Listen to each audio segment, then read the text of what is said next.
नमस्कार मित्रांनो, स्वागत आहे आपल्या ज्ञानमंचवर. आज आपण ज्ञानेश्वरीतील एक अत्यंत गूढ, गहन आणि मुक्तीचा मार्ग स्पष्ट करणारा अध्याय समजून घेणार आहोत. अध्याय 15वा, पुरुषोत्तम योग. माऊली ज्ञानेश्वर महाराज स्वतः सांगतात की गीतेतील अध्याय जरी आकाराने लहान असला तरी अर्थाने हा अध्याय अत्यंत विशाल आहे. संसार काय आहे, जीव कोण आहे, आत्मा काय आहे आणि या सर्वांपलीकडे असलेला पुरुषोत्तम कोण आहे याचा उलगडा करणारा हा अध्याय आहे. भगवंत श्रीकृष्ण अर्जुनाला सांगतात की हा संपूर्ण संसार म्हणजे एक अद्भुत, उलट उभा असलेला वृक्ष आहे. या वृक्षाची मुळे वर आहेत आणि शाखा खाली पसरलेल्या आहेत.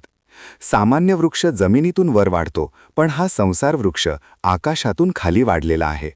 या वृक्षाला अश्वत्थ असे म्हटले आहे, म्हणजे जो उद्यापर्यंत टिकेलच याची खात्री नाही. क्षणभंगूर, बदलणारा, नाश पावणारा असा हा संसार वृक्ष आहे. माऊली सांगतात या वृक्षाची पाने म्हणजे वेद आहेत. वेद सांगतात, मार्ग दाखवतात, पण जर फक्त पानांमध्येच अडकून राहिलो तर मूळ समजत नाही. या वृक्षाचा शाखा 3 गुणांनी वाढलेल्या आहेत: सत्व, रज आणि तम. कोणीतरी सत्वगुणामुळे वर जाण्याचा प्रयत्न करतो, कोणीतरी रजोगुणामुळे कर्मात गुंतो, तर कोणीतरी तमोगुणामुळे अधोपतनाकडे जातो. या वृक्षाच्या मुळाशी कर्मबंधन घट्ट जोडलेले आहे. एक कर्म संपते, दुसरे जन्माला येते. एक देह जातो, दुसरा देह मिळतो. अशा रीतीने जीव या वृक्षात अडकलेला राहतो. ज्ञानेश्वर महाराज स्पष्ट सांगतात, हा संसार वृक्ष तोडायचा असेल तर बाहेरून तोडून उपयोग नाही. फांद्या छाटल्या तरी नव्या फुटतात, पाने गळली तरी नवीन येतात. या वृक्षाला तोडायचे असेल तर एकच शस्त्र उपयोगी आहे, असंग वैराग्याचे तीक्ष्ण शस्त्र. वैराग्य म्हणजे संसार सोडून पळून जाणे नव्हे. वैराग्य म्हणजे संसारात राहूनही त्याच्या बंधनात न अडकणे, कर्तेपणाचा अभिमान न ठेवणे, फलाची आसक्ती सोडणे. जेव्हा मनुष्याला संसाराची अनित्यता खरीखुरी उमगते तेव्हा वैराग्य आपोआप जन्माला येते. माऊली म्हणतात, ज्याला समजले की हा संसार खरा नाही, टिकणारा नाही, तो माणूस त्याच्यावर जीव ओवाळून टाकत नाही. पण इतके समजूनही प्रश्न उरतो, जर संसार खोटा आहे तर खरे काय आहे? इथेच श्रीकृष्ण अर्जुनाला सांगतात, या क्षर आणि अक्षर दोन्हींपलीकडे एक तिसरा पुरुष आहे. क्षर म्हणजे नाश पावणारे, देह, जग, व्यवहार. अक्षर म्हणजे अविनाशी आत्मा, साक्षीभाव. पण या दोघांहूनही श्रेष्ठ असा जो आहे तो म्हणजे पुरुषोत्तम. तोच परमात्मा आहे, तोच सर्वांचा आधार आहे, तोच सर्वांमध्ये असूनही सर्वांपासून अलिप्त आहे. माऊली म्हणतात, हा पुरुषोत्तम जाणणारा मनुष्य सर्वज्ञ होतो. त्याला वेदांचा अर्थ कळतो, त्याला जन्ममरणाचं भय उरत नाही. या पुरुषोत्तमाला ओळखल्यावर जीवाला वेगळे काही साध्य करायचं उरत नाही. या अध्याय आपल्याला सांगतो की मोक्ष म्हणजे कुठे जाणे नव्हे, मोक्ष म्हणजे आपण आधीच जे आहोत ते ओळखणे. देह मी नाही, मन मी नाही, गुण मी नाही, कर्म मी नाही. मी त्या सर्वांचा साक्षी आहे आणि त्या साक्षी पलीकडे जो आहे तोच पुरुषोत्तम आहे. याच सत्याची ओळख करून देण्यासाठी श्रीकृष्ण अर्जुनाशी बोलत आहेत आणि माऊली ज्ञानेश्वर आपल्याशी. इथेच या अध्यायाची खरी सुरुवात होते. आज आपण पुढे समजून घेतो आहोत त्या गहन सत्याला, जे श्रीकृष्ण अर्जुनाला सांगतात आणि माऊली ज्ञानेश्वर आपल्यापर्यंत सहज शब्दांत पोहोचवतात. संसार वृक्षाचं स्वरूप समजल्यावर पुढचा प्रश्न उभा राहतो, या वृक्षात अडकलेला जीव नेमका कोण आहे? तो कुठून येतो आणि कुठे जातो? श्रीकृष्ण सांगतात की जीव हा मूळचा शुद्ध, अविनाशी आत्मा आहे.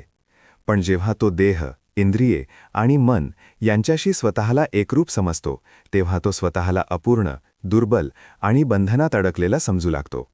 हा भ्रमच त्याच्या दुःखाचे मूळ आहे. माऊली सांगतात, जसा स्वच्छ आरसा धुळीने माखला की चेहरा नीट दिसत नाही, तसाच आत्मा अज्ञानाच्या मळामुळे झाकला जातो. आत्मा कधीच मलिन होत नाही, पण त्याच्यावर अज्ञानाचे आवरण येते. देह बदलतो, मन बदलते, विचार बदलतात, पण आत्मा मात्र बदलत नाही. तो जन्माला येत नाही, मरत नाही, कमी जास्त होत नाही. तरीसुद्धा जीव म्हणतो, मी जन्मलो, मी मेलो, मी दुःखी आहे, मी सुखी आहे.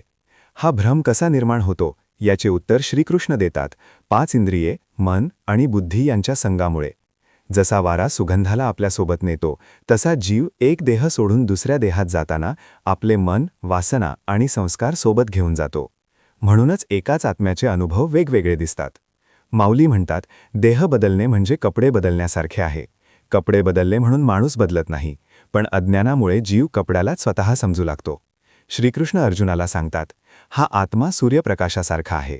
सूर्य जसा सर्वांना प्रकाश देतो पण स्वतः कधीही मळत नाही, तसा आत्मा देहात राहूनही देहाच्या दोषांनी लिप्त होत नाही. माणूस जेव्हा मी देह आहे असे समजतो तेव्हा त्याला भूक, तहान, भय, दुःख, मोह, राग सगळे लागते. पण जेव्हा मी आत्मा आहे ही जाणीव दृढ होते तेव्हा संसार जरी भोवती असला तरी आत शांती नांदते. माऊली इथे फार सुंदर उदाहरण देतात. कमळाचे फूल चिखलात उगवते पण त्यावर चिखल लागत नाही. तसाच ज्ञानी पुरुष संसारात राहतो पण संसार त्याला चिकटत नाही. याच ठिकाणी श्रीकृष्ण अर्जुनाला सांगतात की सूर्य, चंद्र आणि अग्नी यांचे तेज माझ्यामुळे आहे. मी पृथ्वीमध्ये प्रवेश करून सर्व प्राण्यांना धारण करतो. मी अन्नामध्ये वैश्वानर रूपाने राहून त्याचे पचन करतो. म्हणजे परमात्मा कुठे दूर नाही, तो प्रत्येक श्वासात आहे, प्रत्येक कणात आहे, प्रत्येक जीवात आहे. पण तरीसुद्धा माणूस त्याला ओळखत नाही, कारण त्याची नजर बाहेर फिरत असते. इंद्रिये विषयांकडे धाव घेतात, मन कल्पनांत अडकते आणि आत्मा दुर्लक्षित राहतो. माऊली म्हणतात, ज्याप्रमाणे डोळा स्वतःला पाहू शकत नाही त्याप्रमाणे अहंकार आत्म्याला ओळखत देत नाही. श्रीकृष्ण स्पष्ट करतात, जे ज्ञानी आहेत, जे विवेकाने पाहतात ते आत्म्याला ओळखतात, पण जे अज्ञानी आहेत ते प्रयत्न करूनही सत्य पाहू शकत नाहीत. इथे माऊली एक अत्यंत महत्त्वाचा मुद्दा सांगतात.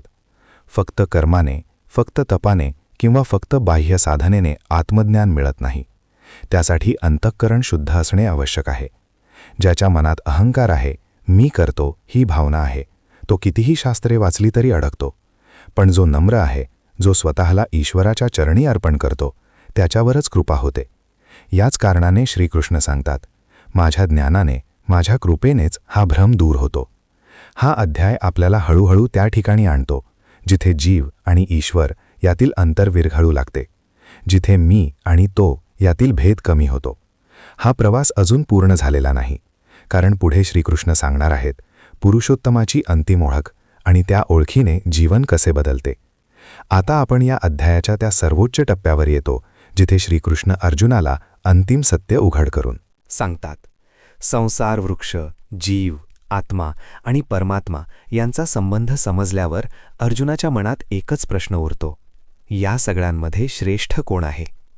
तेव्हा श्रीकृष्ण अत्यंत शांतपणे पण ठाम शब्दात सांगतात, क्षरपुरुष म्हणजे नाश पावणारा संसार, अक्षरपुरुष म्हणजे अविनाशी आत्मा, आणि या दोघांपलीकडे मी आहे, पुरुषोत्तम.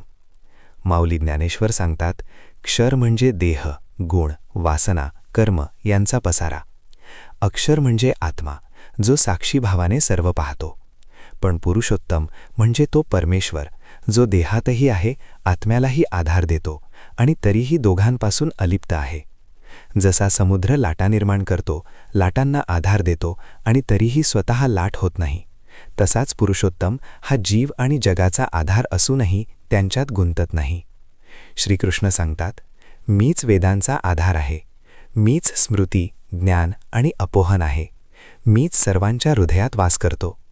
म्हणजे माणूस जेव्हा सत्य शोधतो तेव्हा शोध घेणारी बुद्धी ही माझीच आहे आणि सापडणारी सत्यही मीच आहे.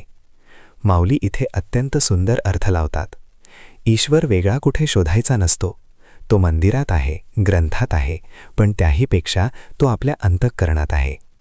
माणूस बाहेर देव शोधत राहतो, तीर्थे करतो, व्रते करतो, कर्मकांडात अडकतो, पण अंतर्मुख होत नाही, म्हणून देव जवळ असूनही दूर लाटतो.